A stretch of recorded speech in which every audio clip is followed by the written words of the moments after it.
Radical. Okay, let's go ahead and see if we can squeeze this in before Radical Rapid Fire, which I'm actually interested in and excited about. Someone left a link to this, and I figure, well, I'll do that whole thing where I kind of, cut through the BS and kind of let you guys know what's going on with these channel update videos YouTubers often do in January. And it's not always the same case. It's not always the same case. I don't think it is. Is it? I'm not sure. This thing is half an hour long.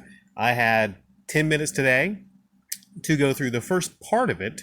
So this will be a response and reply to the first part of it. I am an employed YouTuber, meaning I do have a job. So keep that in mind here. I try to squeeze in a whole lot of things. Now, Nitro Rad, of course, some people might say, Radical Rick, Nitro Rad, you're just jealous of people with the name Rad or whatever. I'm sure I'll get a lot of people coming by saying I'm just jealous of this one, like I'm jealous of Radical Reggie or whatever. So I suppose I'm doing this because I'm jealous of everybody on YouTube, I suppose. Or it could be just because it's part of my craft and I like to educate people on these type of uploads. So this video starts out, he's talking about how he's moving out of his parents' house. He moved out of his parents' house, and that's a good thing. Later on, he talks about how he had issues with his parents, so big ups to that, Move out of your parents' house. A lot of YouTubers twice your age have not moved out of their parents' house, so that's big ups there. He talks about all the responsibilities that you have. Yeah, there's a lot of responsibilities to moving out, getting your own place. Burp.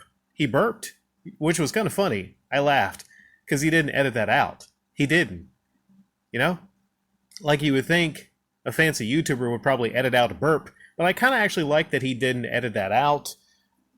He talks about increasing the quality of his videos, how he feels like the quality of his videos has increased. I checked out an older one, a little bit of one, just kind of to get an idea of it, and I think the Omer something, some video game or whatever, and it's basic fare, really basic. It's some gameplay footage, then he's talking, and then he's talking over the gameplay footage. It's kind of basic, actually. I was expecting something a little fancier, but, it's your basic documentary-type fare of video games, stuff like that. They do really well. They get views, but a lot of them are very basic. Let's see here. He refers to what he does as work, which was hilarious. I did kind of laugh at that. This guy puts out about 10 to 15 uploads a year. So I don't really see that as work unless you actually do have a day job. If this is all you do, though, Nitro Rad, come on, let's just be a little honest and upfront with people. He did have a brain. He pointed to the brain that was specially made for an upload, so maybe he thinks what he's doing is work, but it's not work. It's just YouTube hobby uploads, man. That's all it is. But you're having fun with them, so that's the important part. Yeah. He drops a lot of F-bombs. He did, I think he dropped more F-bombs here than I usually did on a Rad response. So I was a little bit shocked. Sometimes when you look at somebody, you're like, that doesn't seem like the kind of person that would, curse a lot. But okay, it's interesting. But we get to around the 10-minute mark. Oh, he mentions he likes cats, and he got some new cats. I like cats. So that's something we have in common. Big fan of cats. There you go.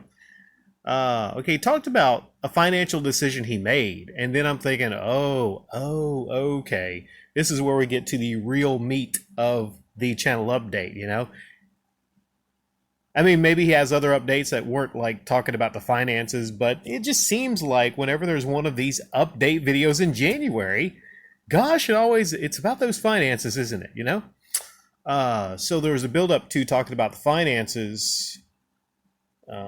He showed the cats and everything. The nice build up and everything. Hey, things are going great. My life's going great. Let's talk about the finances. That's all. That's what I felt like, Okay, so he talked about a revenue drop from December to January and how there's less advertiser money. That is truthful. I can attest. There is less money in the proverbial YouTube pot in January versus December. But you could also make the argument that, people get more money in December and the fourth quarter of the year. So you can make the reverse argument. It's always never like, wow, I'm lucky. I got more advertiser revenue in the fourth quarter. No, it's always, it's January. Oh my goodness. So we talked about the financial decision making a horror upload Just imagine that. But imagine this for a second. You get to make a financial decision to upload something to your channel you normally wouldn't have uploaded, and you can literally print money. This is just kind of lost on a lot of people. But if you're in a situation where I'm guessing this person doesn't have a job, but feel free to correct me on that, Nitro Rat, if you do have a job and everything. But if you don't have a job, you can wake up and you can decide to give yourself a raise by talking about video games. That sounds like a pretty cush deal right there. It does, right?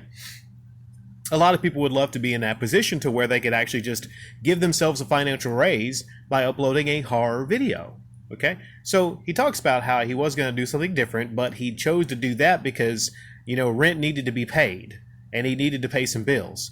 And then I think to myself, like I've said to many people, there's this thing called a job that actually offers you a lot more security than something like YouTube. You should consider getting maybe a part-time job if it comes down to, I don't know if I'm going to be able to pay the rent. Oh, lordy, oh, lordy. But yeah, that financial decision to upload something that he thinks is going to get a lot of views so he can pay the rent. I don't know how much his rent is. I'm not sure. But I did the figures. I ran the figures. He also made a reference to the top 10 uploads not getting barely anything as far as views. Barely anything as far as views. Well, 100,000, I think, is the top 10. The last upload he had about top 10 got 100,000 views. That's a little more than barely anything, because that equates to, using my own calculations, about $300 in ad revenue. $300. And that's cleared. That's what you get. Okay, after YouTube takes their cut. So $300 is not barely anything. A top 10 upload, that can't take a whole lot of time to do, really. So again, imagine a situation that you're in on YouTube to where you can take a couple hours, upload a top 10, and then $300. That's not bad. It's not bad.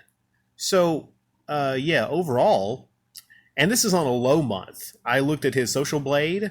On a low month, he gets about $2,700, roughly. $2,500, maybe $3,000, I can only make a rough estimate, but yeah, that's what it would be. And if that's just ad revenue, that's not that bad, because this guy barely uploads maybe 2 times a month. Okay, so imagine making $2,700 from uploading 2 YouTube hobby videos. Not a bad deal. But I haven't got farther into the upload. I see it's got something here, Patreon. I'm seeing the breakdown of the upload here. He's put in the description. So we will see further on into this in part 2, the 10-minute mark to 20-minute mark that I'm going to listen to. We'll see if it goes on into him talking about how he needs more money for the channel. I'm guessing it probably does. I'd be surprised, though, if it was here's what I'm going to do. Patrons, I'm going to get rid of my Patreon because I realize e-banking is wrong, and I'm just going to probably, upload a little bit more a month. I'm guessing that's not the case.